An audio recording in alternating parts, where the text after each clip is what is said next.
Hello all, Shadwell here, ready to talk about the next film in my collection, The ABCs of Death 2 from 2014. It has 34 directors and a ton of actors. The ABCs of Death 2 is that very rare occurrence of a sequel being better than the first, although it's kind of a special case because it isn't continuing a narrative over from the first one like Empire Strikes Back did with Star Wars or The Godfather 2 did with The Godfather. No, the ABCs of Death 2 doesn't have a high bar to clear because it is simply asked to do exactly what the first film did, but maybe improve on it if possible, which the ABCs of Death 2 is able to do. I guess what it really comes down to is the overall quality of the individual segments, which all feel like they had a higher production value than the segments in the first The ABCs of Death had. And perhaps that's true. I don't know, I couldn't find that out, which is a slight lie as I actually never looked. Whatever they did, whether it was a bigger budget per segment or directors that knew how to stretch a dollar, it really shows.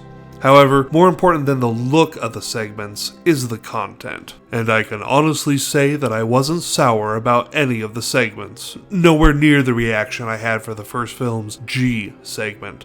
Every segment was good and worth my time with several standouts, and then J, which felt like it was too pure for this world. Seriously, J made me want to weep, it was that good. Also, although I'd say that it isn't as gross as the first one, the D segment did make me feel like I should stop eating my breakfast during it, or I might regret it. The segments all deliver the goods in this sequel. From the eyebrow raising to the batshit bizarre, the ABCs of Death 2 might have you feeling like you've seen it all by the time the end credits roll. You should also stick around for a humorous post-credits sequence.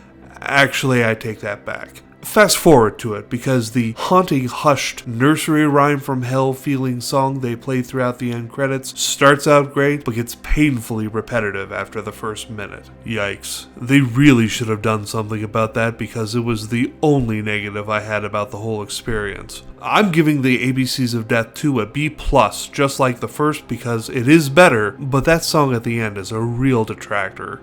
And speaking of songs, do you like the Beatles? I certainly hope so, because I have two movies that use the Beatles as their lifeblood. One isn't until much, much later, but the other is tomorrow's movie musical, Across the Universe. See y'all then.